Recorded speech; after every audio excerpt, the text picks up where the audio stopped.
మా జనరేషన్లో కానివ్వండి, ఇప్పుడున్న జనరేషన్లో కానివ్వండి, అందరికి కూడా ఒక ఎక్సైట్మెంట్ ఉంటుంది చిరంజీవి గారిని కలవాలంటే, చిరంజీవి గారి గురించి మాట్లాడాలంటే. నేను ఈ సినిమాలో ఒక మెయిన్ పాత్ర అంటే మెయిన్ లీడ్గా చేసిన సినిమా ఆయన చూసి ఆయన ఇంటికి ఇన్వైట్ చేయడం అనేది అది ఏ జన్మలో చేసుకున్న పుణ్యమో. ఈరోజు ఆయన ఇంటికి వెళ్ళి ఆయన కలుస్తున్నాను చిరంజీవి గారిని. అసలు ఆయన ఇంటికి వెళ్ళాలంటేనే అదృష్టం ఉండాలి. అలాంటిది పిలిచినందుకు నాకు చాలా హ్యాపీగా ఉందని నేను చెప్పలేదు మాటల్లో. సినిమా చూసి ఆయన కాల్ చేసేవాళ్ళు, ఏ ఆర్టిస్ట్కైనా బాగుంది నచ్చింది అని అంటే కాల్ చేసేవాళ్ళు. అలాంటి ఒక రోజు కోసం చాలా సంవత్సరాల నుంచి వెయిట్ చేస్తున్నాను. సో ఆ రోజు ఈరోజు వచ్చేసిందని.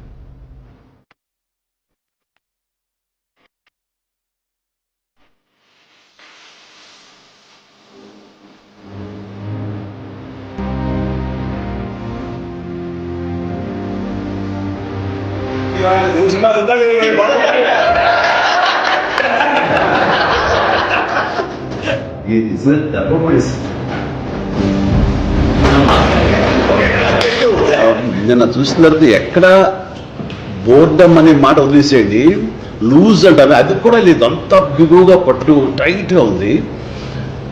ఏంటి నువ్వు ఉన్నావు కదా, ఏదైనా ఎంటర్టైన్మెంట్ కామెడీ ఉంటుందని ఎక్స్పెక్ట్ చేశారు. లేకపోవడం అడ్వాంటేజ్గా ఫీల్ అవుతాను. ఆ ఆలోచన రాలేదు ప్రియదర్శి ఉండి. అంత టైట్గా తీసుకుంటూ వెళ్ళారు. ఆ సిలిండర్ ఇంకా సీనియర్ ఈయనే ప్రధాన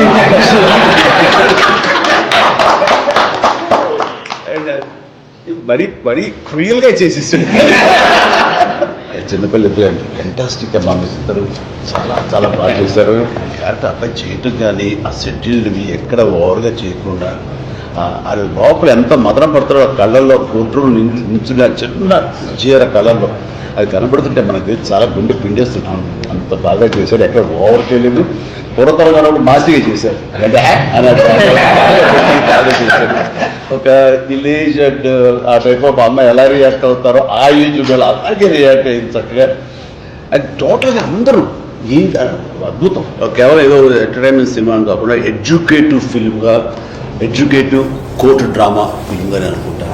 నేను మా ఇంట్లో డిస్కషన్ అనమాట, ఇది ఠాగూర్ తర్వాత ఇంత డిస్కషన్ వచ్చింది పొలిటికల్ అంటే ఒక పొలిటికల్ మూవ్మెంట్ లాగా, తర్వాత కరప్షన్ మీద సొసైటీలో అవేర్నెస్ కోసము. And then suddenly everybody's talking about law and educating people with law. అంటే దీంట్లో ఆ డైలాగ్ చాలా మంది మాట్లాడుతున్నారు అనేది, ఇది చదువు రాకపోయినా చట్టం మాత్రం తెలియాలని. చాలా మంచి సినిమా. అంటే వాట్ ఈస్ దట్ లాస్ట్ లో మీరు టేక్ అవే ఏమి ఇచ్చారు, ఏంటి what the message you have given? అంటే ఇది స్ట్రాంగ్ కానీ ఇంట్రెస్ట్ చూపాడు అంటే ఏదో సంథింగ్ ఏదో ఉంటుంది. ఇంకో మాట కూడా అన్నాడు, ఇది కనుక బాగాలేకపోతే నా హిట్ 3 చూడొద్దని కమిట్. So confident. అలాంటి వాళ్ళం కూడా నాని ఉన్నాడా, ఇది నాని ఇందులో ఏంటి అంత ఇంట్రెస్ట్, ఆయనకున్న టేస్ట్ డెఫినెట్లీ ఏదో ఉంటుంది మ్యాటర్, లేకపోతే ఆయన ఓకే చేయడు, ఆయన పార్టిసిపేషన్ ఇందులో ఉండదు అన్ని. ఫస్ట్ అట్రాక్షన్ ఫస్ట్ డ్రైవ్ చేసింది థియేటర్లకు వచ్చేలా చేసింది నాని అనుకున్నాను. ప్రేక్షకులు థియేటర్లో చూడాలి. They should have that experience of being watching the movie in the theater.